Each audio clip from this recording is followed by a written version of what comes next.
What's up, Ranger fans? It's your boy Steve Cardenas, aka Rocky the Red Power Ranger, and you are listening to The Power Chamber. Morphin' time.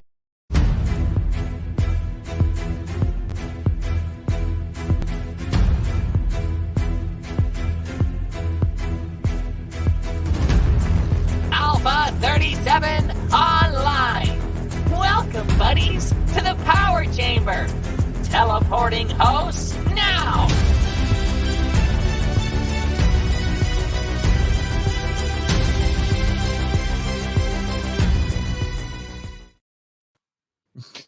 Oh, hey, buddies, it's morphin' time. Sorry, I was rocking out to that. Welcome to the Power Chamber Live. I am, of course, your host, the Hey Buddy Black Ranger, Rob Buck, and joining me to celebrate the 30th anniversary of Green with Evil Part 4, I have friend of the show, my favorite host of the Power Trip, Mr. Nathan Marchand. I didn't mean for you to take it literally. Now you're going to incense Michael, and then this is going to end up being a foursome.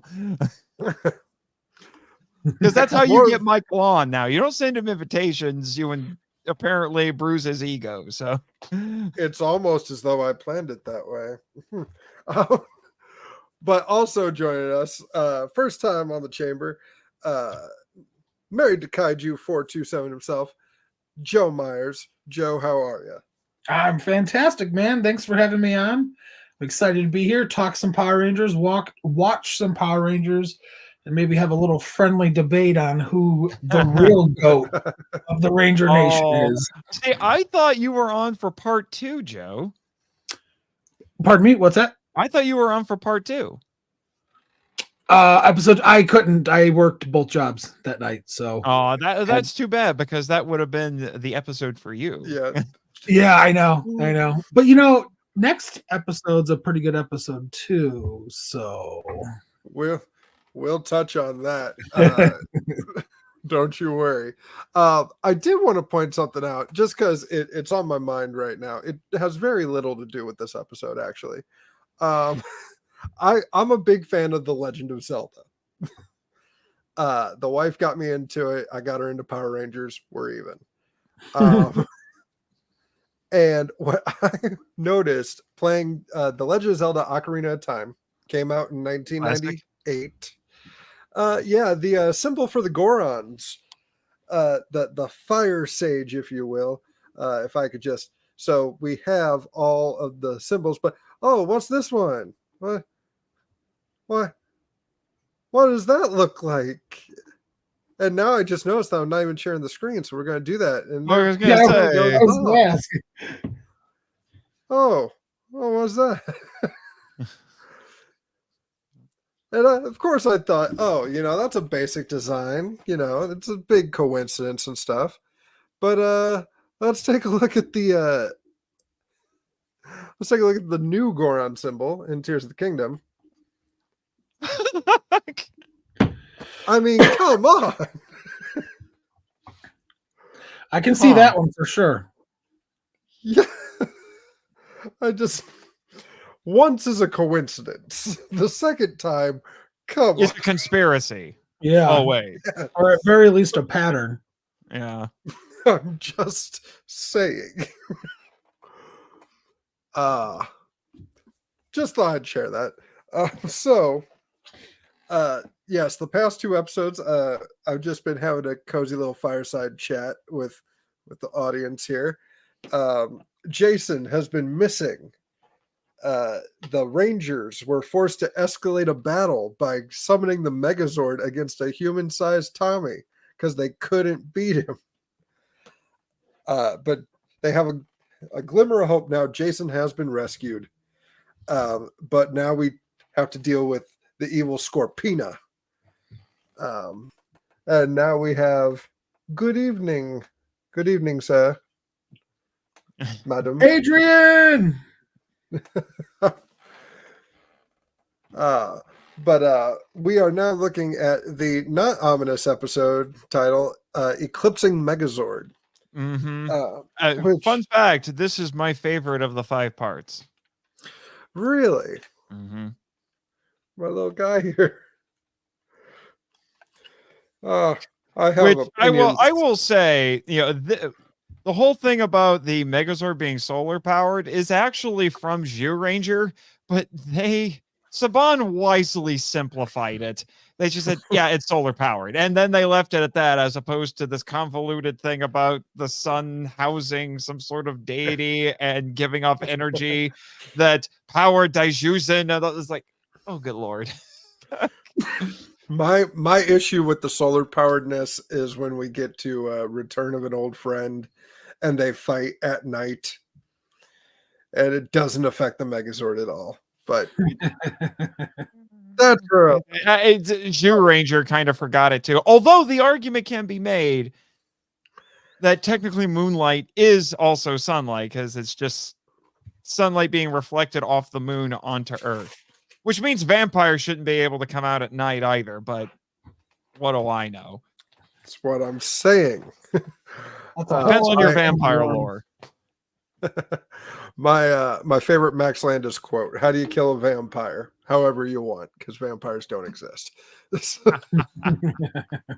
Although the whole sunlight killing them is not actually part of established vampire lore. Even Bram Stoker's Dracula, the original novel, yeah, he didn't like sunlight because he was pale, so he didn't appreciate it, but he could still come out in sunlight. It was actually the silent movie Nosferatu from, I think, what was it, 1922, I want to say, that started that came up initially with the idea of sunlight being fatal to vampires, because the filmmakers like, how do we kill this thing?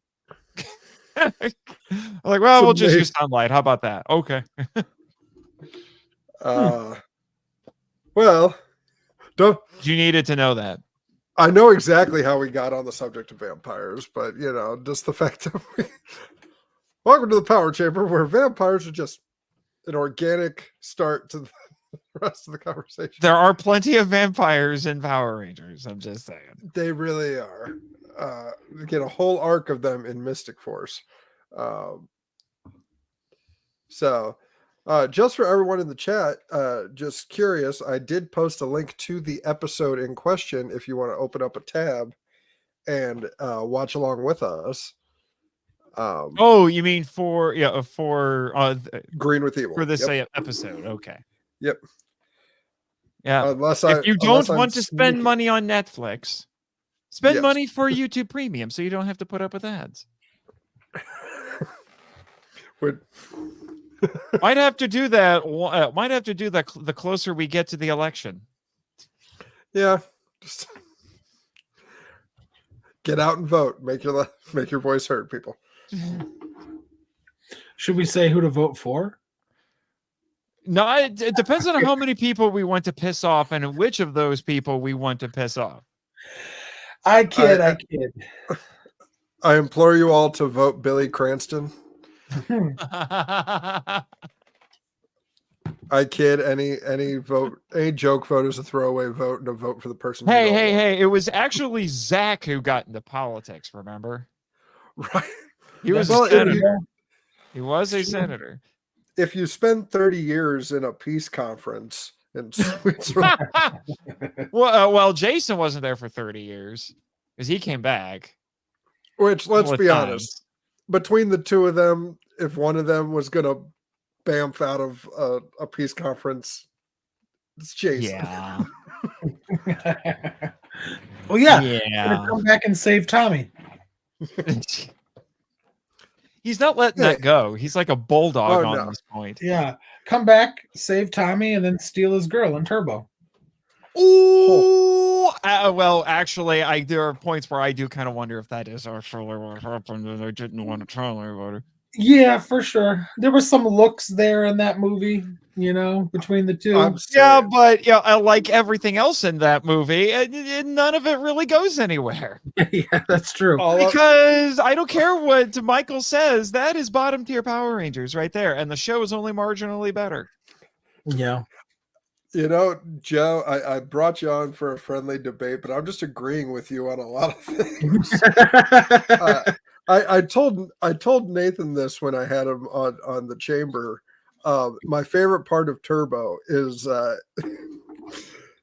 people want to think, oh, Tommy and Kat are together now, and Tommy's moved on. But as soon as he sees that viewing globe, that look of Kim and Jason, right?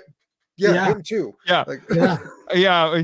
I'm gonna be honest with you though. I do think Catherine's a better fit for Tommy. And Absolutely. two, I'm sorry. I don't care if it's Amy Jo Johnson or not.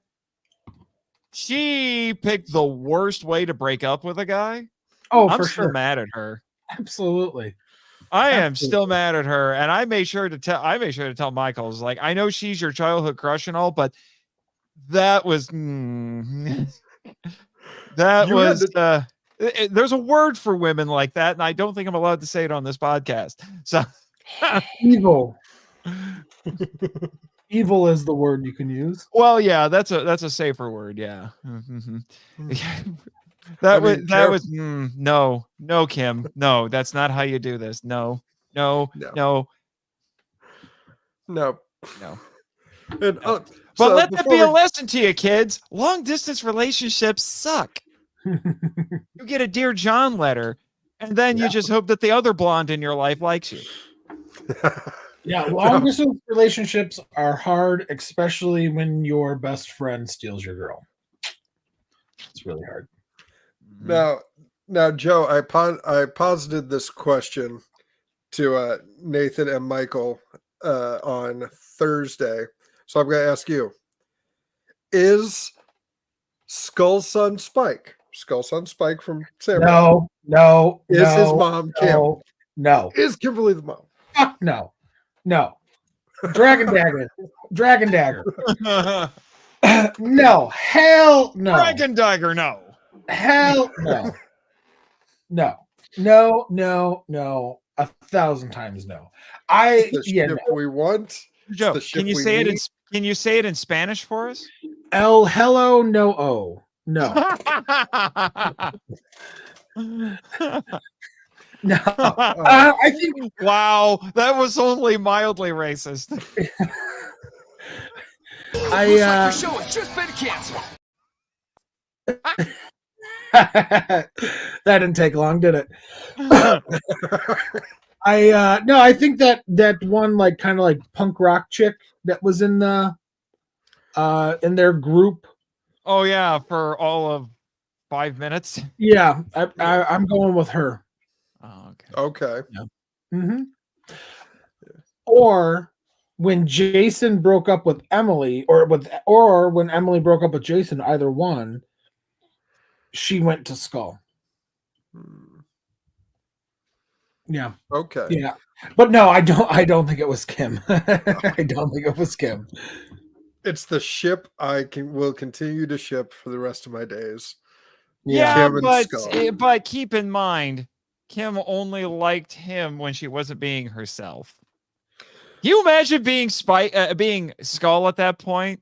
It's like, wait a minute. The popular girl only likes me when she's under mind control. Or an evil clone. Yeah, that doesn't do wonders for the ego. Well, I just realized I kept staring at myself wondering what was missing. Pardon me. Okay. Okay. I mean, when I logged in, you weren't even wearing a shirt, so. Can't give it all away for free, Marchan. That's what we got Patreon for. Oh, although Patreon has that ugly new logo now. Yeah, what is it's like that a logo? Rorschach test. Like this is, it's like a boomerang that just kind of like melted. It's not even a boomerang. It looks like a Rorschach test. It's just. They found the cheapest, worst graphic designer ever. The more I'm looking at it, the more I think I know what they were going for. It looks like an earbud. So it looks like an earbud. Anyway, don't we have an episode of Power Rangers to talk about? We do, folks. So go ahead and queue up your episode. Yep. I've got it at 00 with the on YouTube for the so we can watch it on mute with the with the captions for the lulls. Yes. All right. So this episode has 342 downvotes, and 340 of those are from Joe. Oh. And 341. There you go. That's funny. Yeah, because I have a plugin that allows me to still see how many downvotes a video has. Take that, YouTube. That's awesome. I mean, demoralizing and terrifying that now I'm gonna be like, someone knows exactly how many downvotes. Well, that's because there are people who make the plugins and put them up on Google so they can countermand what Google's evil plans. It's kind of funny. Google allows people to post these things to undermine their evil plans. It's like destroying the command center and leaving the viewing globe open. It's exactly, like, no, Rob. I want you to watch. Exactly. Well, Joe, as the fresh face of the chamber, would you like to give us the good old countdown press play? Sure. Ready, hit play in 3, 2, 1, play. All right. Theme song! But I can't. Oh, wait, what? Oh, I forgot. Initially, the captions actually work. Oh no! It says, "Oh no, we just escaped."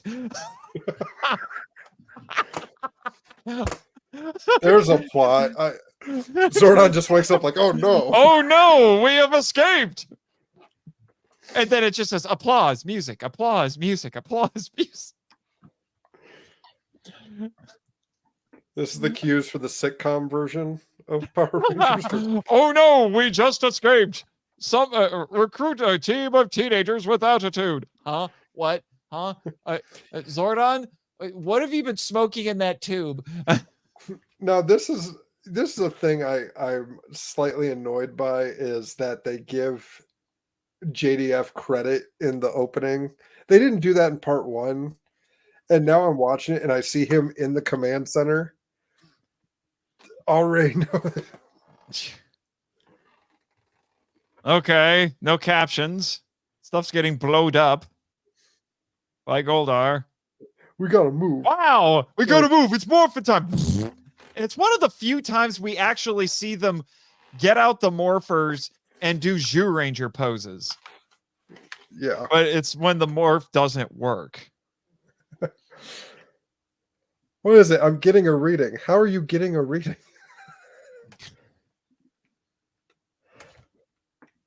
Oh, God. I like it how when Finster was talking, he called him Giant Gold Dust in the captions, like the WWF guy. Giant Gold Dust. Gold Dust. Goliath is going to trash the morph world. Goliath? What? Train all you want, Tommy. You'll never beat Jason. And then it's lights out for the Megazord. Cast a spell to eclipse the sun. Source of the Megazord's power. I suppose you'll use the Green Ranger. Yeah. Yeah, what else are we gonna do?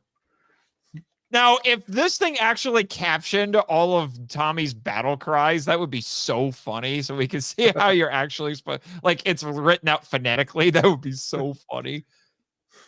I'm ready for battle, man.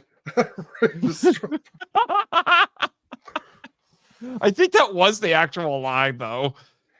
The Angel Grove's warehouse district. It gets rebuilt really fast for no apparent reason.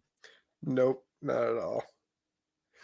It's interesting. I've been wanting to get another Hasbro morpher and take the black lightning off of it, because in these episodes especially, it's not there. It's just the red circle. Mm-hmm. It's more like the Zhu Ranger morphers. Yeah. Heck, it might. I don't know. Would it actually be the Zhu Ranger morphers? I don't know if those props were sent to Saban or not. Well, as story goes, whenever they lost morphers, they would just run to Toys R Us and buy another set. Yeah, they would just buy the toys because the toys looked really good, and it was hard to. They looked like legit props. Hey, it worked. Oh, you fixed it. Yep. Care of gold. Don't sound surprised, guys. Gold Duck guys. Wait, Gold Duck is a Pokemon. I hereby vote we change the 2017 Goldar's name to Gold Duck. To Gold Duck. Oh, Scorpina. Scorpina. The villain, the villain everyone loves, but then she just magically disappears with no fanfare. No. Well, that's okay because in Cosmic Fury they're going to wrap up 30 years of loose ends and plot hole. Oh wait. Yeah, about that. Yeah. The Cosmic Fury episode of the Power Trip should be out, I think, in the next couple of days. So good. I'm excited. Some of you are gonna have to prepare to have your feelings hurt. Because I even had my buddy Eric. I even had I shouldn't say I had, but my buddy Eric Stolt, he rewatched or not, he watched for the first time Dino Fury seasons 1 and 2 because Michael and I were so excited to watch Cosmic Fury and he wanted to see it. So he binged watched seasons 1 and 2 of Dino Fury and then watched Cosmic Fury, and all three of us were pretty upset. Yep. Are you talking about Michael Hamilton? Oh yeah. Yeah, okay. I'm just making sure because I finished it before Michael did. We watched the first few episodes together and then he had to go do stuff. I finished it with him. Now I'm offended. I'm offended. He is offended by the building collapsing. That's putting it mildly, Bulk. Anyway, so for the audience just watching us, that was the caption. Now I'm offended. Now I'm offended. Because you guys were talking about Cosmic Fury just out. That was kind of hilarious. I would just like to say, but anyway, and then I finished it without him, and then I told Michael, let me know when you get to the last episode because I need to watch it with you because I need to hear your reactions. And boy howdy. Now, this is my nitpick with this episode. Soft taco? Not soft taco is just a problem. This is literally the same. Yeah. Like, except for this bit, like him showing up at the command center is the same shot from the first time. Saban's just sitting there thinking we filmed it once. We don't need to film it again. Right, exactly. What? Goldar just said something about sending them to the Highlands. This is Highlander now? There can be only one, and his name is Tommy. You send them to the wee Highlands of Scotland. That's a massive jump from California, I'm just saying. Just a little bit. And not to compliment Kim Wick. It doesn't happen often, but the best parts of Power Rangers to me are when they actually incorporate like the civilians, like this the bus scene. Like there's not too much of that in the show where you actually feel like there's real world consequences. Like when you see them evacuating onto a bus and trying to get out of town, like that makes sense. That's what somebody would do. Yeah, this is all Zhu Ranger footage, although they changed it. Vulcan schools. Call them Vulcan schools. Vulcan schools. This is it's supposed to be Vulcan school, but it was Vulcan school. So now we're on Star Trek. Anyway, but in Zhu Ranger, this footage was actually a bus full of kids. Mm-hmm.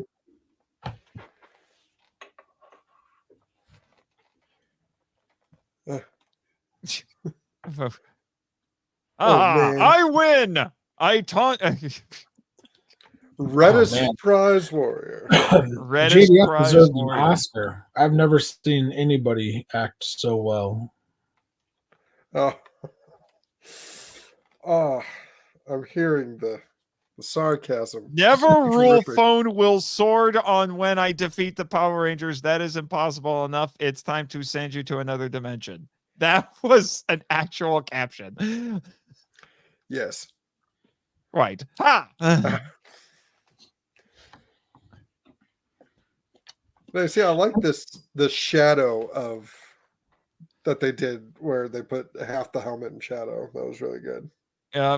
Tommy, just break the tube. Well, of course, if you break the tube, then you're gonna kill all the evil in the universe or something. I don't know. Now, what's funny is that they're using they made new footage with those suits, and this is clearly early on because these stunt actors aren't nearly as animated as the Zhu Ranger actors. Oh yeah. They seem remarkably restrained. Their pantomiming is not great.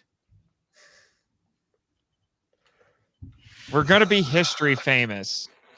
And I mean like dust. Wow. Oh, speak of the devil, my buddy Eric joined the chat. Hello, Eric. Hello, Eric. Hello, Eric. It was pathetic. Yes. Cosmic Fury was a letdown. Wait a minute. It looks like he says, I was pathetic. No, he goes, you're damn right I was pathetic, meaning I think he was disappointed. All right. Uh, I love how the Pink Ranger in the new footage just goes, oh no. we gotta just walk over Your the line mommy. of, I want your mommy. I want the your captions mommy. just throw in a yo mama joke? That was a yo mama joke. Yeah. I don't know if it was Your a joke. mommy. Because Bulk says, I want my mommy, and Skull says, I want your mommy. It's like the captions didn't catch everything, so it just looks like your mommy. I'm gonna use that whenever I get to an argument from now on. I'm just gonna yell, your mommy. And here we have the fight of the century, Green Ranger against Alpha 5. Where he's like, ha ha, I'm going to outwit you. You can't corrupt me more than once. Ha! We have a convenient force field. The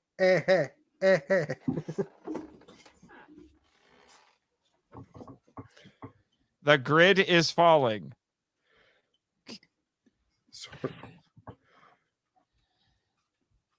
Good Lord, these putties are pathetic. How hard can it be to shove a bus over a... just go inside and put it in neutral, guys. We need dinosaurs. Whoop. Okay. I get it. It's supposed to create suspense, but I'm just like, guys, just go in and put it and just put it in neutral. I don't know. Maybe they don't know how Earth buses work. Yeah, like bust in, grab Bulk and Skull, and just... Yeah, just, kick him to the back of the bus, put it in neutral, close the door, off it goes. I will say this, even 30 years later, there is nothing like the original call of the Dinozords and transformation into the Megazord. No. It's still the best. It's so iconic. I love it. It's a remarkable feat of Tokusatsu. Yep. Yeah, and it feels so much less toyetic compared to most others. Now, I will say, I don't think Toei's miniature work comes anywhere close to Subaraya Productions. They were masters of it. Nathan, how do you feel about some of the later seasons having like 10, 15 Zords? Like, God. I don't like that. I don't like that either. The worst one is Wild Force because I think it had almost 30. Yeah, like to me, it takes away like each ranger. If there's 5 rangers, have 5 Zords. Maybe a 6th because it could be a carrier. If there's 6 rangers, have 6 Zords. A 7th as the carrier, or maybe even like a 7th or an 8th, 1 or 2 Right. more maybe as like an auxiliary type Zord. But Right. like this whole, we have this Megazord combination and this Megazord and that we have 5 different Megazords, but all the like I missed the fact that all the Zords came together, like when in Dino Fury, when they're like, we need an Ultra Zord combination. An Ultra Zord was supposed to be all of them. The Megazord and the Dragon Zord and Titanus all together. Like that's an Right. Ultra Zord where every single Zord and vehicle in their arsenal came together. Right. I love the beautiful simplicity of Zhu Ranger and MMPR season 1, where you have 7. I would even say even in space is wonderfully simplistic, because their first Megazord is just one piece. It just transforms. That's it. Yeah. It doesn't have multiple pieces. And yeah, they added more Zords as they went, but almost all of them were just single units that would just transform. It wasn't until later in the season that they went the more traditional combiner route. Right. One thing I miss about the main part of season 1, and then once you get to Zhu 2, you kind of lose it, is how fast paced these Zord fights are. Right. This particular one, probably one of my favorites. Even before Green Ranger pulls a Thanos and joins. Right. See, that is why this is my favorite of the 5 parts, because it is just bonkers, and it also feels very dire. We get monster Scorpina, because I remember as a kid watching it, it's like, oh crap, she's not a pretty lady anymore. What the heck even is that? I could not exactly make heads or tails of what her monster form looked like. And and the heroes lose, and then you get Giant Tommy, which makes you wonder why even bother with the Dragon Sword, because it's cool. Okay, we get it, but rule of cool. But sheesh, just Giant Tommy. And the crazy thing is, this is only the first time that happens to him. Yep. Yeah. It happens at least one other time that I can think of. Fine. Are you do it referring myself. to Luck next time. Are you referring but to anyway, Zeo? what? Are you referring to Zeo? Yes, the end of Zeo. Yeah. Because none of that was in the Sentai. That was new footage. This is from the Sentai, and it's bonkers there too. It's just absolutely insane that they did this. I don't know if Sentai ever did this again that I know of. I know Power Rangers did it at least one or two, did it at least a couple more times. But actually, I think one of those had Sentai footage, so I guess Sentai did do it again later. It's not something that happens often.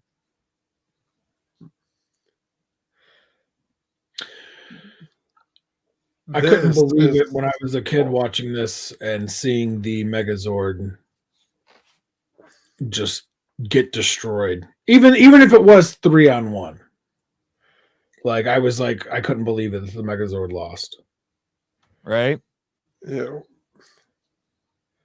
And never gonna see that again. See what? Goldar and Green Ranger combined power to. Yeah. Now I want to know where this eruption footage is from, because I have seen it in several Toei productions. So it's a piece of stock footage that they've been sitting on and using a lot.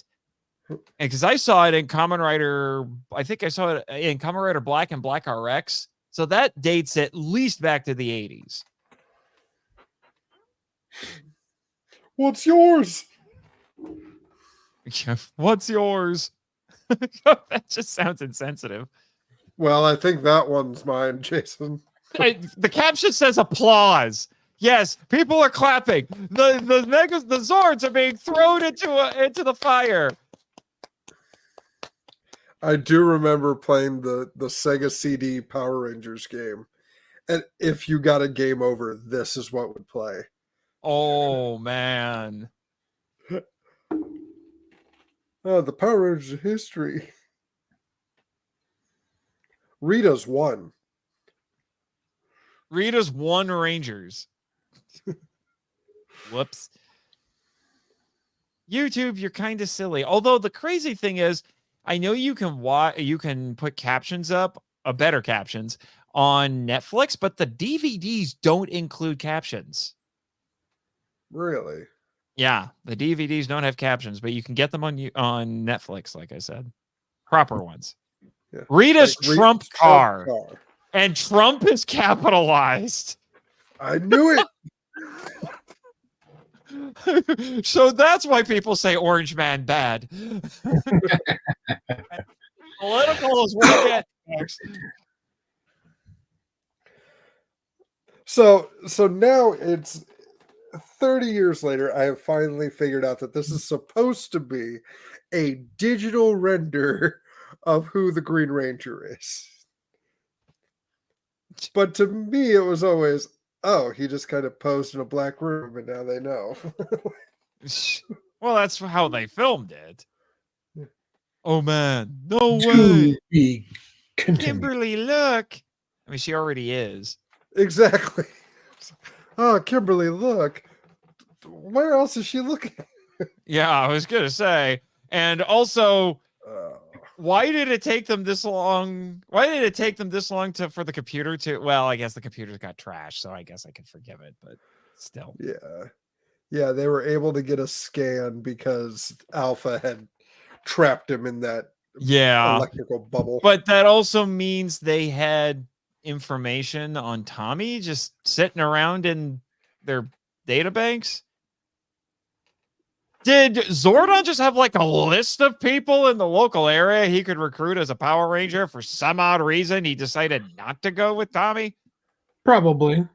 Yeah. He's like, it's like, I only have 5. He doesn't make the cut, even though he's arguably on par, if not better than Jason.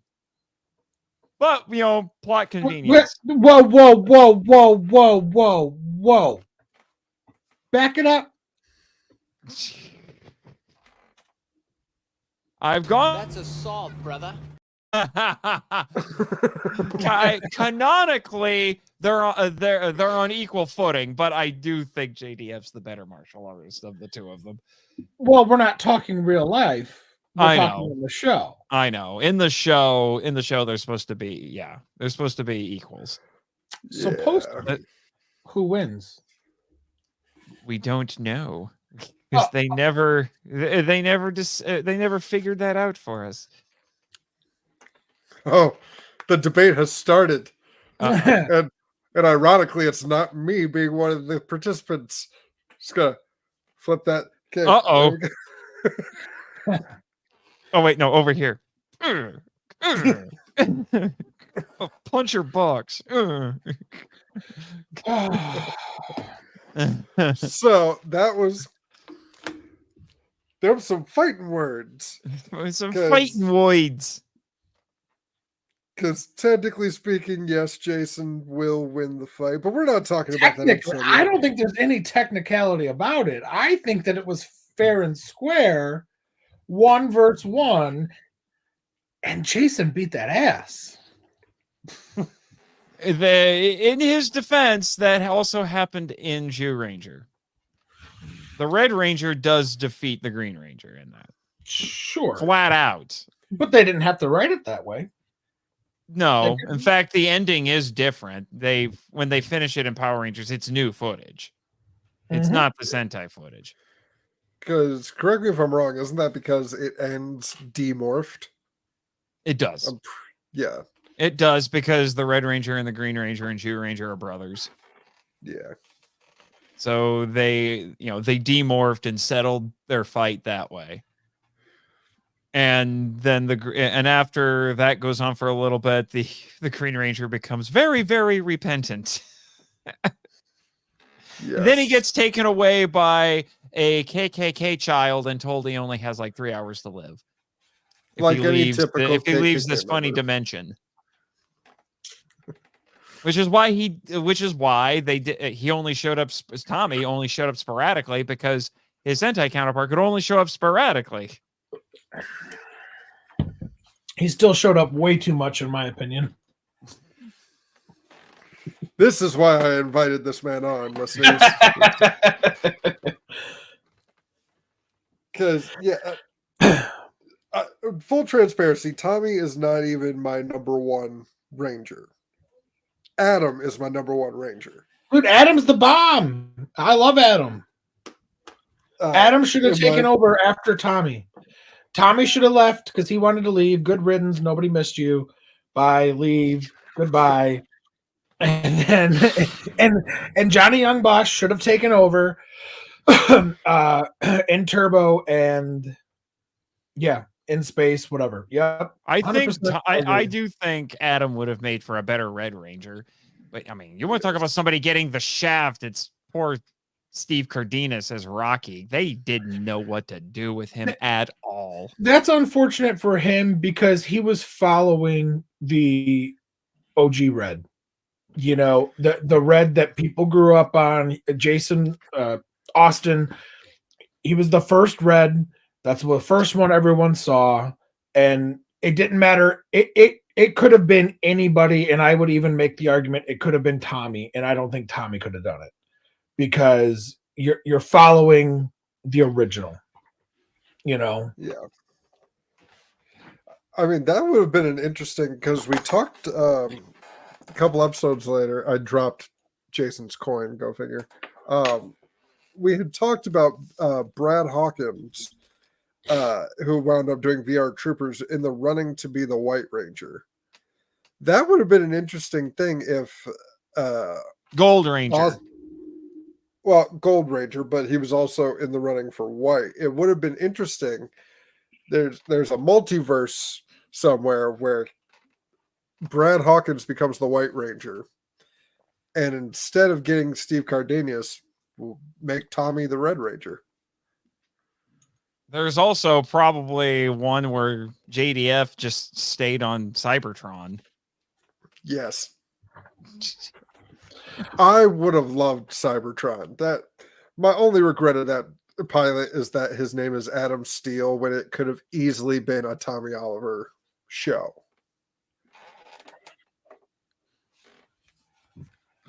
But I digress. Right. So, Eclipsing the Megazord.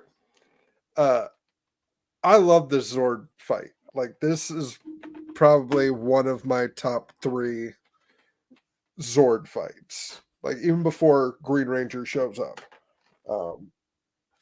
The pacing, I love how fast and frantic it is.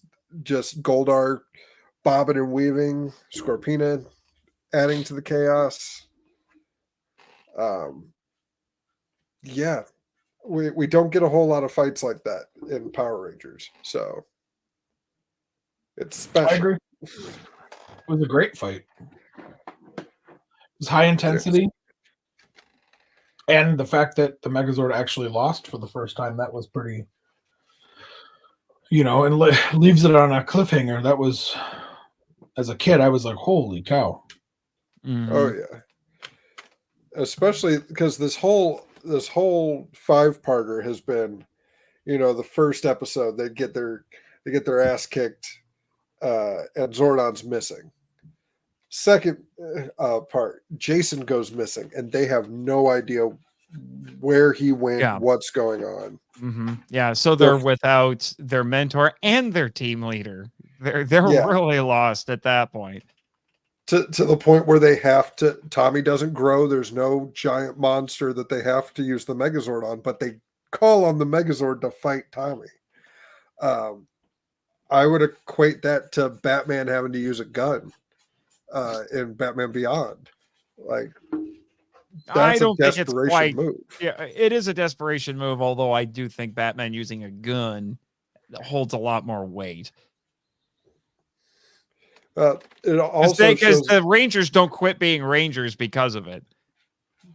Bruce is just like, I can't do this anymore. I'm old, and I didn't use the gun. I picked it up and threatened somebody when I shouldn't have. I can't do this anymore. Yeah, but it also shows Zach as a leader. Even this episode, he's kind of. What would you say? It's the same characterization as in Once and Always, because here he's Closer, ready to yeah. give up. He's ready to just say, I'm done. We're Oh, okay. Yeah, that Like- that is different, but we're looking at a Zach who's 30 years older. right. But this is a guy who I bring back the calling the Megazord to fight Tommy. That was a Zach call. And the minute that Megazord's taken out of commission, Zach's like, we have no weapon that can withstand these guys. We're done. Like, where do I turn in my morpher? Like, Mhm. Good thing Zach's not the actual leader then. yeah. He's only Yeah. got the distinction for the second couple kiss on Power Rangers. One of like 3. So Oh yeah. Yeah, because some network exec or studio exec said, this is a boys show. Boys don't like kissing. No, it's not that we don't like kissing. We just don't want the kissing to overshadow all the robots and the monsters and the and the martial arts. That's all. We're okay with Tommy and Kim getting together. Just we want we want to see things get blowed up. Too. we'd even be okay with Scorpina and Goldar. Wait, are you Which, saying in the Sentai they are married? are you saying that you don't watch Power Rangers for the love storyline? I mean, I watch Power Rangers for the plot, sir. I go to Ernie's Juice Bar for the hot wings too. Yeah, it's fine. I was if you really wanted to stick it to me, you need to say I when I say that you need to flash up a picture of Astronema. It's like, yes, you caught me.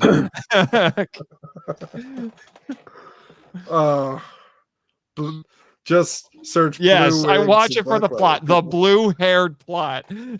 Yeah. Oh, So, that's great. Jason's She the just- go. Jason's the all that to say Jason is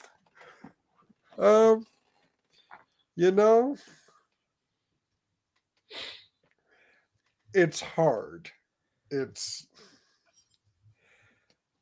Jason is he's the leader. He is the blueprint for leader. Yep. I would argue even Tommy later on is trying to think, what would Jason do? I agree. But they all kind of really fall in line. And it's evident in this 5-part. They don't know what the hell they're doing without him. Well, I let me ask you this, Joe. I know Yeah. this is kind of jumping in ahead again, but it's on the subject of of Jason versus Tommy. How do you feel when Jason comes back as the Gold Ranger in Zeo, and he and Tommy do have a little conversation about that, and because Tommy was like, "Hey, you're back now," and Jason says, "Yeah, but you've been the leader since I've been gone. It's okay." I never really overthought that too much. I guess I kind of always just took it as somebody, if you're at work and somebody who's been there longer than you, maybe they were your supervisor or they're your manager, if they leave and you take over, you get promoted to their spot. And maybe you even get promoted above what they were. And that person comes back to the company. That person who left, they may have been, in some people's opinion, the best. They may have been the second best or third best, whatever. But the fact is, like, you left. So I just took that as Jason saying to Tommy, hey, listen, like, I stepped away. I wanted to do other things that I thought could help. You needed my help. You asked for my help, so I came back. This is still like you took over when I left. This is your team. I'm not trying to come in here and, you know, be your to take back my mantle. I'm not trying to come back and say I was the leader. I should be the leader. I'm here to be where you need me to be. Right. Yeah. Right. You know, And there is if you need me to be the leader, like when Tommy gets captured, I'll be the leader. You know, because I think that Jason kind of stepped up when Tommy was gone in those episodes. Like he'll be like, "Hey, I'm here. You need me to lead the team? I'll lead the team because I have the experience." Or, "Hey, y'all are getting your butts kicked. You need some reinforcement. I'll jump in and save the day." Or, "Hey, you know, you want us to all jump in, all 6 of us to go and fight at the same time? We'll do it." So that's the way I took it. I took it as more of like I'm your key player wherever it is you need. You need me to go in first, I'll go in first. You need me to lead, be in the back, be in the middle, be in the side. Tell me. Right. You know? Right. And there is an episode a few after this, after Green with Evil, Gung Ho, when they introduced Gung Ho. Titanus, where Tommy and Jason definitely butt heads. I honestly wish they had done more of that, because which is one of the things I compliment Carl on with the audio drama, because he did play that out a lot more. Because I do think Tommy and Jason would clash. Absolutely. And I think that, and obviously I understand they couldn't do this because Austin, Twee, and Walter left the show in real life. But I wish that they would have approached them and said, "Hey, listen, you guys don't have to share the screen anymore if that's why you're leaving." Well, obviously it was because of money, but like when they left, I thought it was a very big missed opportunity when Tommy shows up as the White Ranger and all of a sudden, oh, here's the leader. Like, I think that Jason should have been like, "Excuse me? Like, I led this team. It like the morphing grid chose me as the leader. You chose me as the leader. I trained this team. I led this team. If it was not for me, Rita would have won on day 1. And you're just replacing me because you found a greater power and you're giving it to the guy who turned evil on us. He may be my friend, but you're just replacing me." And I thought it would have been interesting if Zach and Trini sided with Jason and Billy and Kimberly sided with Tommy. Not necessarily in like where it's like not like a Civil War type aspect, but in a Jason's like, "You know what? I'm not a part of this team anymore. I will be there when the monster shows up. I'm going to be there because I care more about Angel Grove and I care more about defeating the enemy, whether it's Rita or Zed or whoever. I'll be there, but I am no longer a part of your team." And actually have it to where they're kind of split. Not necessarily where they're fighting each other yet, but have it be where, Trini and Zach are like, "Yeah, I'm sorry, but like Jason's our leader, not Tommy. No disrespect, Tommy, but Jason led us. You weren't there. He was. He trained us. He mentored us. He whatever. Because realistically, Jason was the only like fighter in that original 5. Zach had hip hop keto, I guess, but like, you know what I mean? Like hip hop keto, and which confuses Sentinels. Yeah, yes, it does. Yes, it does. So we are told, because we can't be shown anything. Yeah. You might as well just call that Power Rangers over there. Yeah. Over there, off screen, and we'll talk about it, but we'll never show you. Power Rangers off screen. Power Rangers tell, don't show. Yeah. But no, I think that was a big missed opportunity that they didn't have like a rift between the teams. And maybe, I mean, obviously, I kind of wish that Boom would have done that, as had been like, or maybe like they separate like that, but eventually it gets to be too much and the fighting is too bad. So, Jason, Trini, and Zach, they get an opportunity from a morphing master to go into space to be, the Omega Rangers, and they actually I know they had the Omega Rangers in there. in Boom Studios. That's where it came from. Right. No, I'm saying instead of like the original reason in the Boom Studios, like they Instead of the peace conference. Yeah, instead of the peace conference, like it's actually because they were fighting amongst themselves. And I don't think Jason should have been like, "Oh, that's great, I'm replaced." Like, what? You know? I'm glad I'm not the only one that always looks at that scene and just wants Jason to be like, so Rangers, I trust that you are pleased with the new leader. This is wait, what? Yeah. No. What? Right. Yeah. Well, I'm guessing like many things in Power Rangers, it was done in a hurry. So yeah, because breakneck production back then. I would also argue though, because Nathan, me and you talked about it on the Power Chamber when we covered the Green Candle. The episode right after Tommy leaves, we kind of concocted this idea that Jason was in mourning for Tommy, his friend, and he failed him. And I'm sure there's an episode in season 2 that I love where he still, like, he goes for a kick to the heavy bag and he sees Tommy and he can't do it. And he still has so much guilt over that he failed his team. The Isle of Illusion says that's his biggest fear.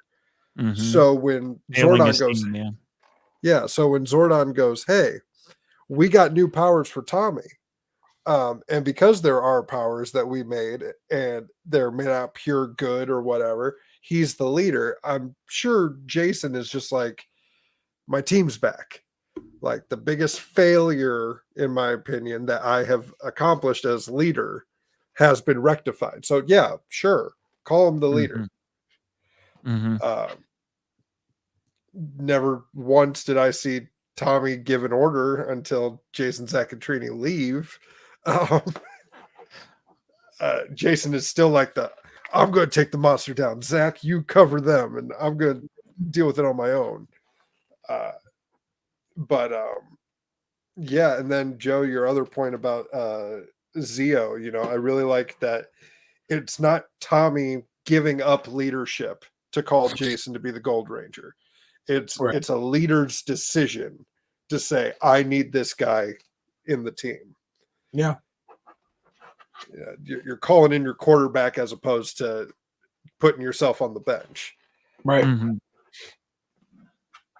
Exactly. I can make sports ball references. Yeah. I do. I see where you're coming from, Joe, and I do think that would have been great because the seeds were there. People, guys like Jason and Tommy would naturally butt heads. Absolutely. And in the audio drama, they really butt heads. Yes. Absolutely. Jason is a much angrier young man in the audio drama than he is here. Yeah. And it makes sense. It does. It makes sense. I like that. Like, I mean, don't get me wrong. I like the, Jason that we have in Power Rangers, the, walk quietly, carry a big stick type of guy. Like, I think that's cool. My friend Jack G-Man Hudgens, he loves Jason as well. And he describes Jason the same way that Peter Cullen's brother told him to play Optimus Prime. Because Peter Cullen's brother was a Marine. And he told him, it's like, hey, I'm playing a truck. What do you mean a truck? It's like, oh, he's the commander of of the good robots or whatever. And he said, okay, make him strong enough to be gentle. Yes. Yeah. And that's like that's the thing. Like, I'm gonna talk a little shit about Tommy here. Like Jason never had to be the loudest. He never had to be the most flashy. He didn't have to, scream his it's the stupid thing that JDF does. Like, he could just do his thing when he had to, and Jason just always came off more of a like leader, in my opinion, than Tommy. He was, quieter and not so flashy and arrogant. But yeah, reason number like 512 that Jason's the goat. Alpha 37, if you can add that to his list. We're keeping a tally here at the Power Chamber.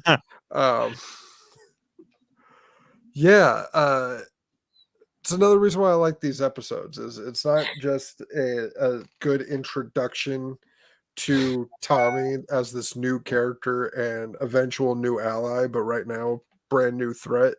But it's also a good chance for Jason to shine as leader. Like, this is, Zordon can't override you and tell you what to do now. Jason has to make the decisions. To a point where he's comfortable enough in Return of an Old Friend to just say, oh, what's that? Tommy's losing a fight, but he's connected to Zordon's life force. More power, Alpha. Turn it up. It's one of those things that really, it makes me wonder, because I've heard that supposedly early on in the writing process, when we get to Countdown to Destruction in Power Rangers in Space, the original intention was to bring the original team back.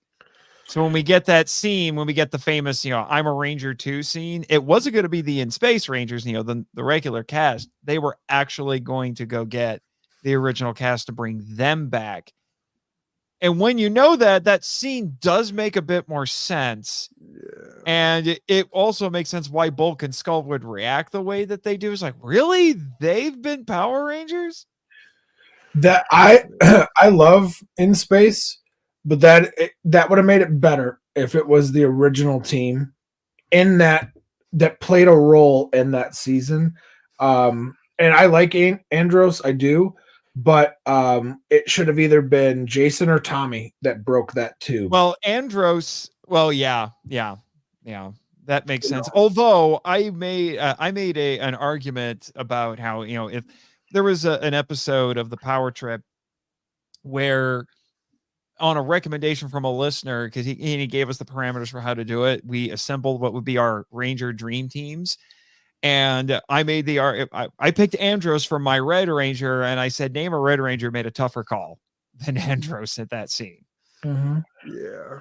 So I do think it elevates Andros as a Red Ranger, but I do think it would have made a lot of narrative sense to have Jason do that, because Andros's emotional through line is with his sister. Yeah. So it would have been this, if you had gotten the original team back and done this epic team up where the original team is back helping the In Space Rangers and Andros is fighting his sister while Jason is trying to get Zordon, and then Jason has to make the call. Right. And it would have meant more, because that was the original Red, the original team that Zordon chose. And, there was, 5-6 seasons of story.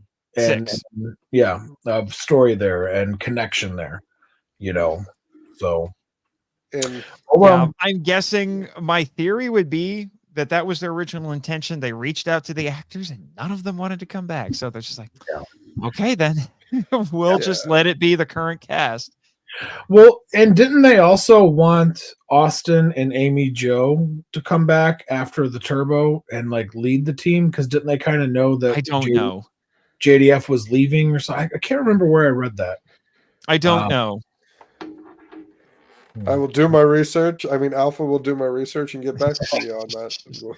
Yeah, I honestly don't know, but let's be honest. Those basically those first 6 seasons, the drama behind the scenes at points really does hurt the show.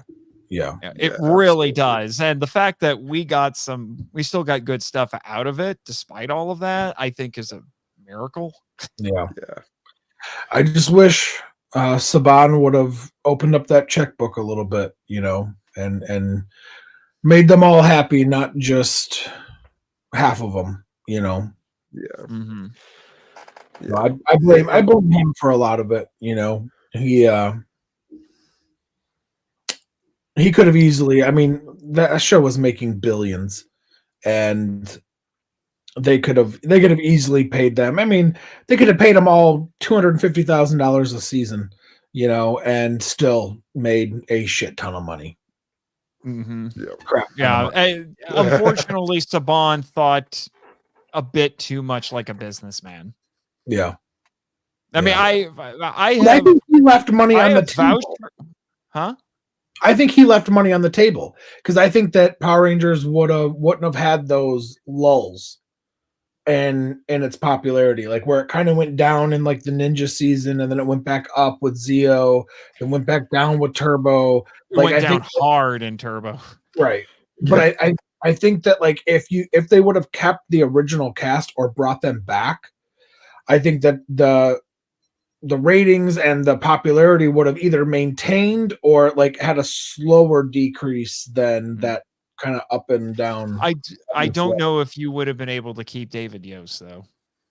He left for very different reasons. Sure. Because of those producers and stuff, right? Yeah. Yeah. It wasn't for money. Right, because there was the producers and whatever behind the scenes, right?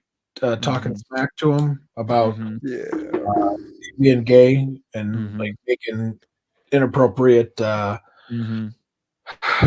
remarks or jokes or whatever. Yeah, and it was the way he tells the story. It was at a time where he was still figuring himself out. Oh, so he wasn't out. Well, okay, he was probably out, but not really out. He said that he wasn't out. He was still figuring himself out at the time, and having to put up with all of the harassment that he didn't help things, according to him. Yeah, that's a shame. Which is unfortunate. That's why his departure is extremely abrupt in Zeo.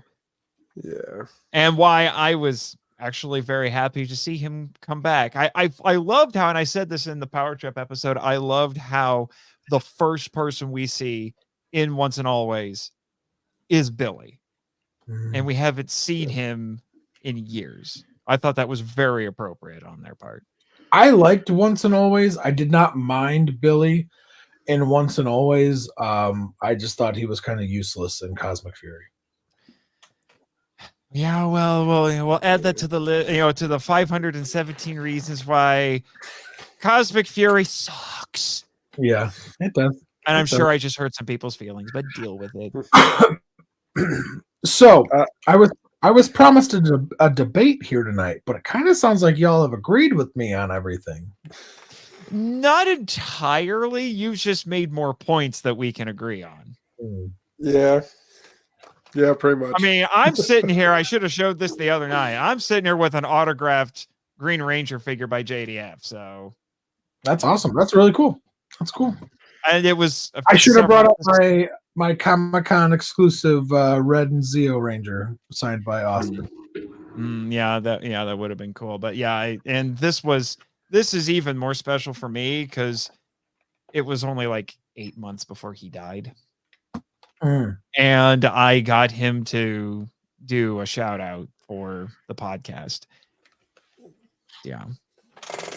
He took care of everybody there. He even stayed after the con closed because he wanted to get everybody in his line taken care of. So I know people like you gripe about JDF, and I'm not saying that it's all unfounded, but I do think for most of JDF's life since Power Rangers, he was quite the ambassador for the franchise, and I think helped keep it going. Even when he wasn't on screen, he was an ambassador, and he kept the show going. And I don't think you can argue against that. We got more Power Rangers in large part because of him. And I would never argue with that. I think that he was a great brand ambassador. I think he was good to his fans. You'll get no argument from me there. I think, I heard stories, during COVID, he would go to the comic book stores for like meet and greets and would sign random things just for the comic book store so they could sell them to make a few extra bucks. Hey, super awesome that he did that. He didn't have to do that, and he did. So yeah, you won't get an argument with me I just think that there's also some behind the scenes things that he's done that's kept a lot of the like bullshit beefs going, Mhm. you know, and oh, well, hell, I guess I'll just get into it. You know, the like the beef with Austin in real life. Like, I'm sure they were kids. I'm sure that Austin and JDF both said things, did things, came off as assholes to each other, and just didn't like each other. There was, two alpha male personalities that just butted heads. They were probably both threatened by each other. They were both probably jealous of each other, and that's fine. I get it. But like, there was only one of them that was around for cons that talked shit about the other for 5 or 6 years unopposed, and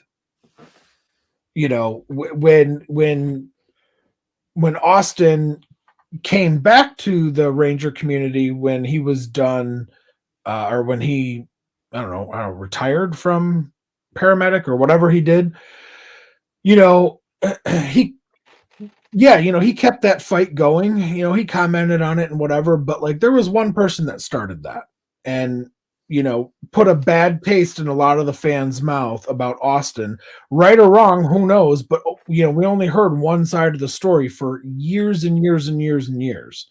And I don't know. To me, like, it's childish and stupid. You're basically just, I'm the best Ranger. Nobody pay attention to this one. Got mad when Jason was voted the best Red Ranger and not Tommy. Like, that's stupid. It's freaking stupid. It's a child's TV show. I don't know. That's just me. No, I'm not going to sit here and defend that. Not at all. Nobody's perfect. I would like to know the time frame during which that was happening, because I know that there were time frames where JDF was not having a happy time in his life. There have been several instances where that was going on. His brother died when he in the late 90s and all kinds of things. I think the like kind of throwing shade started in like the early 2000s. Yeah, that would have been that would have been around the time he was still dealing with his brother's death. Yeah. And I mean, and you know what? He's had JDF has had a rough life. I love JDF. Pass away? What? Didn't one of JDF's children pass away as well?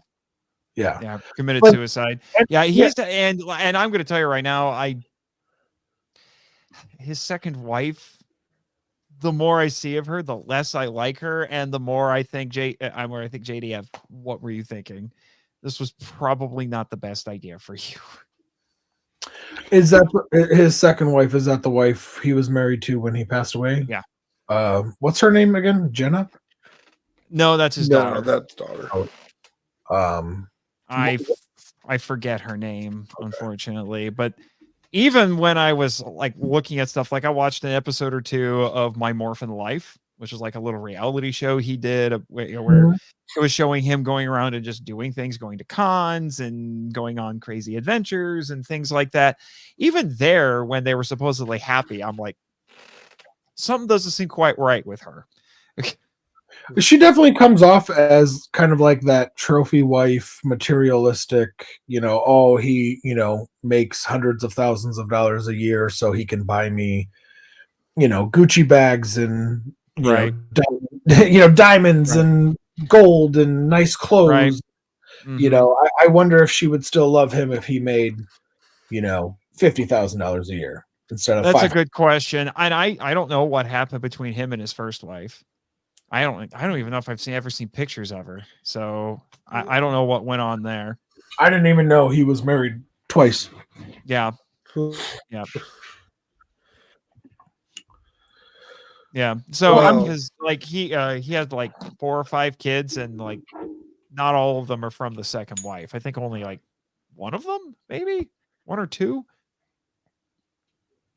I'd have to look it up. But Yeah, he's had a tumultuous life, unfortunately. That doesn't justify what he was doing with Austin. And to Austin's credit, when he made his little video once the news was confirmed, I admired Austin at that point because he basically said, like, you know what, it doesn't matter anymore. Say that one more time, Nathan. When Austin made a video after the news was confirmed that JDF was dead, and he said, you know what, the beef we had, it doesn't matter anymore. When he said, because he was like, we weren't drinking buddies, but he goes, what do you say, like, somebody lost their husband, somebody lost their dad. Mm-hmm. Yeah, I like that. And then he ended it with like, once a Ranger, always a Ranger, or something like that. Yeah, that was cool. And I heard, and Nathan, you would probably know this, or Rob, you would probably know this. I tell me if this is true or not. I heard, because you know how Austin took pictures with JDF's wife and daughter at like some con they ran into or each other at like sometime this year or something. Is it true that Austin went up to them and like apologized and was just like, wanted to say, I'm sorry? Is that true? Do you guys know? Okay, actually, here it is. Yeah, actually, he got married during the course of the show to his first wife. His first wife was Shauna. They got married in 1994. They had 3 kids and then divorced in 2001. And then he married Tammy in 2003. And they had 1 kid.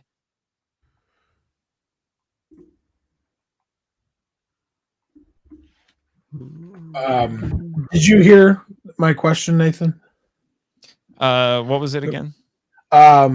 When that picture that came out of Austin with JDF's daughter and wife, is it true that he went up and apologized to them? I don't know. I heard somebody say that, but it's so hard to believe, because like you don't know, like social media, it's like 90% bullshit. So I don't know, but I don't know. I wish I honestly genuinely felt like Austin had some remorse that there was still beef between the two when JDF died. And I think Austin felt a little guilt, at least to me. Maybe I'm reading too much into it. Maybe he didn't give a shit and I'm just reading too much into it. But kind of seemed like maybe he had some remorse there that, for his part in it anyways. Mm-hmm. It's, it's amazing how a death can make you rethink things. Suddenly it becomes very trivial, especially when it happened the way that it did. I wouldn't be surprised if that did make Austin kind of sit back and be like, I really was a dumb kid, wasn't I? Right. And then I just kept it going all these years. Right. Well, now that we've had that awkward pause, I've discovered some random trivia facts to kind of segue us into the home stretch, as it were, of this. So right before Turbo, so in between Zeo and Turbo, Jason David Frank guest starred on an episode of Family Matters. I saw that, yeah. Playing the character Skull. where he fought a Bruce Lee infused Steve Urkel and lost. I need to find this on YouTube now. Reason number 513 why Jason is better, because Jason would not lose to Steve Urkel. Alpha, go ahead, keep going. I gotta keep K-Fab alive. So Alpha 37, thank you. And the origin of once a Ranger, always a Ranger. The very first time it said Power Rangers in space, True Blue to the rescue. Cassie tells it to Justin. Once a Ranger, always a Ranger.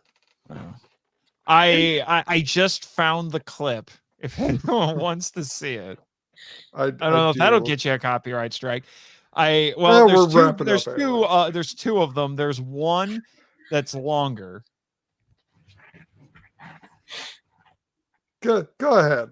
Okay, We're- you want the we're long? home You want stretch. you want the one that's a minute and a half, or the one that's 4 minutes? Minute and a half. Minute and a half. Minute and a Oh, half. I don't know. Oh, This minute. one just says clip from Family Matters, and then the description mentions Jason David Frank, and then it says Family Matters Bruce Lee combat, and it says Jason David Frank is in it. Yeah. Which one do you want?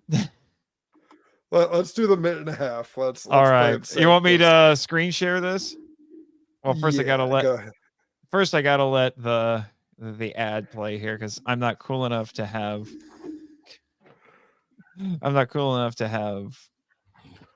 the YouTube Premium. All right, can I screen share on here? We got taken off the air like just as it was ending.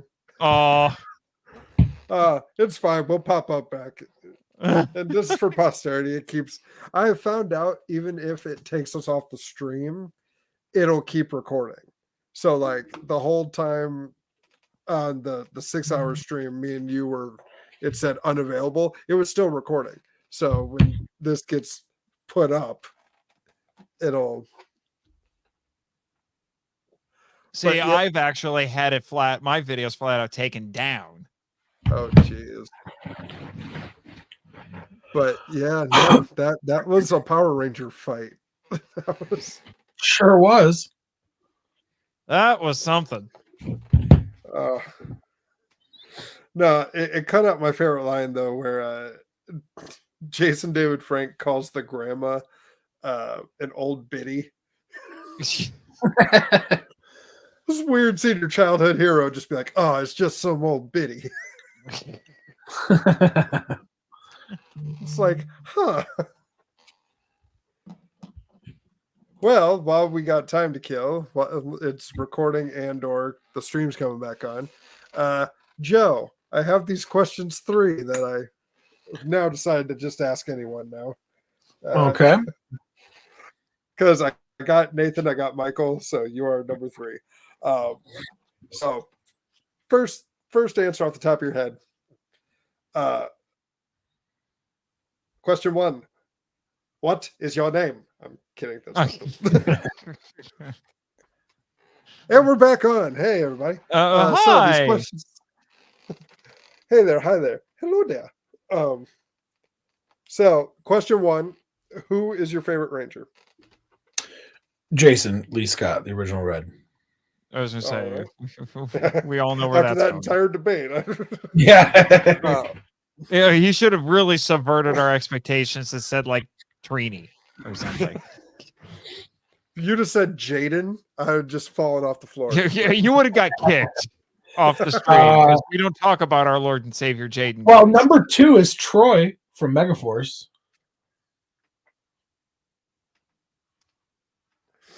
Question 2. I'm kidding. I'm kidding. I was going to say, you're going to have to justify that, sir. I don't unless you are a carpenter, there is no need to love a block of wood that much. Yeah, no. No, besides him being a pretty boy, he brings nothing to the table. Aside from any of them being pretty, they add nothing. Only the Blue Ranger has anything close to a substantial story. Oh, that was great. A block of wood. Oh, question 2. This one, my wife wanted to be unique, so she asked this question to her favorite author. If you could be a muffin, which muffin would you be?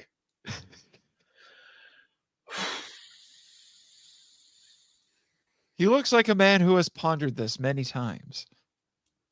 Blueberry. Oh, blueberry is a popular choice, actually. Yes. Blueberry is a delicious. We showed a lot of restraint in using the gimmicks of the power trip on this episode. That's only our 3rd. Yes, quite. And then question 3. It was actually just geared more towards Nathan, but now I'm just going to ask it to everybody. If you could pick a Greek mythological being other than Jason to be a Yes, I Red picked Ranger? Jason. Who would it be? Yeah. Yeah, to be a Red Ranger.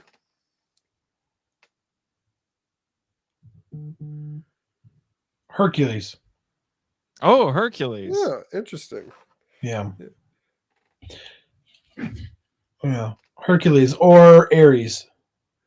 Ares. Ooh. God of War with a Tyrannosaurus. I like it. Although I think when you and I talked about this, Rob, and I picked Jason because Jason and the Argonauts, and I'm like, come on.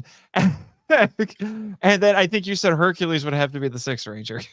Yeah, Hercules Or be has to be the green. Green Ranger. Or be green. There's so much tragedy in Hercules' backstory that I was like, he's green.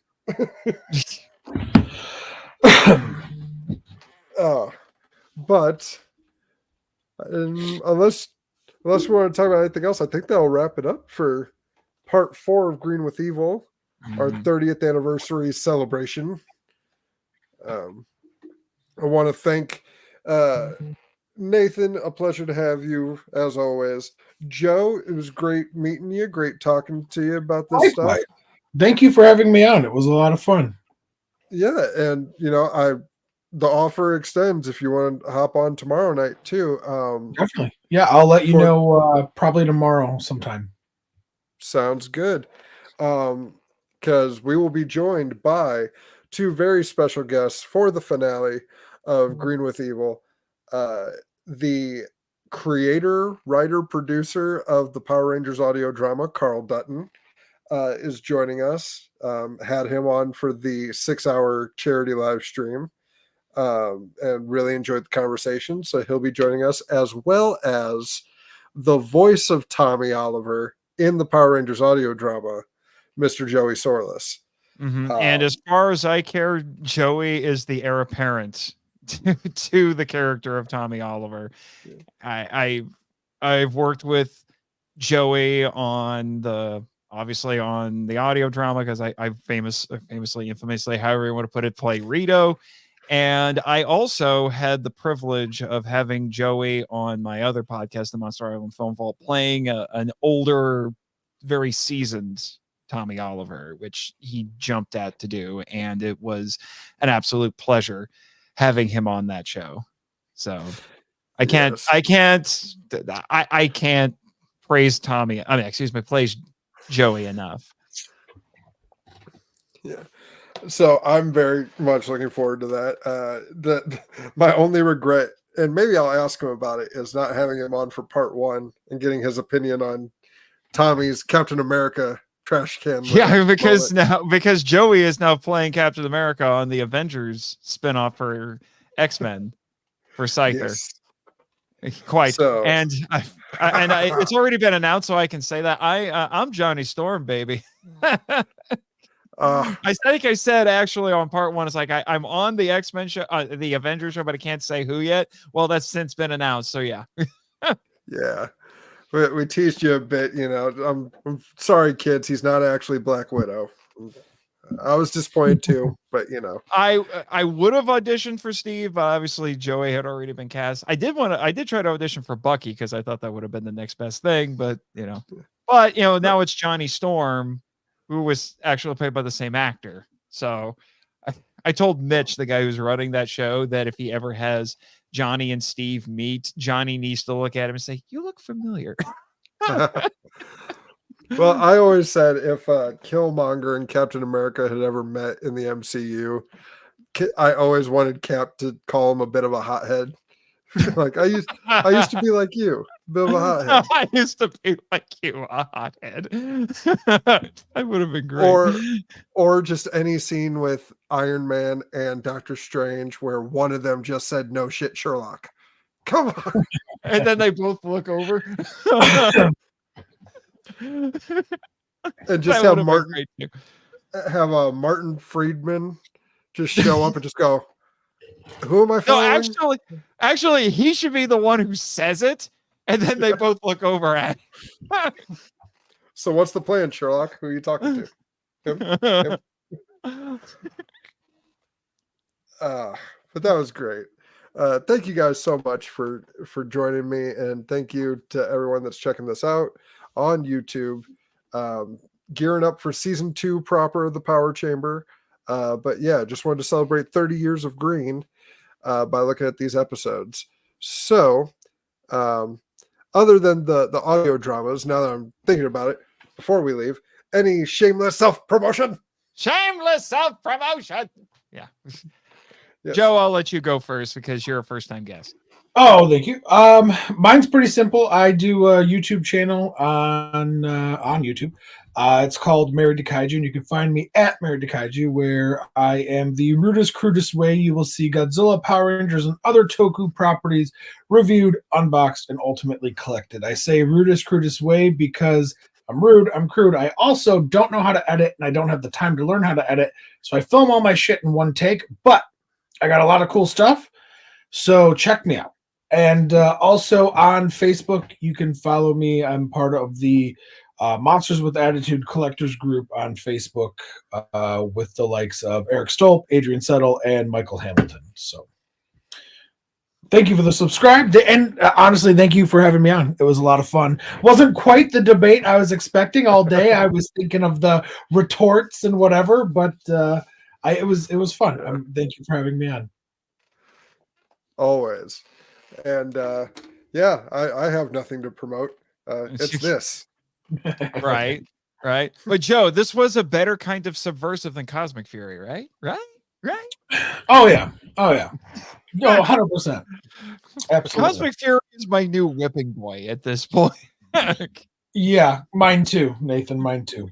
Yeah. But yes, but besides the audio dramas, I obviously am the favorite co-host of the Power Trip, a journey through the Power Rangers franchise, which is actually going to be wrapping up here relatively soon. Our Cosmic Fury episode, I've been told by Michael, will be out in a few days.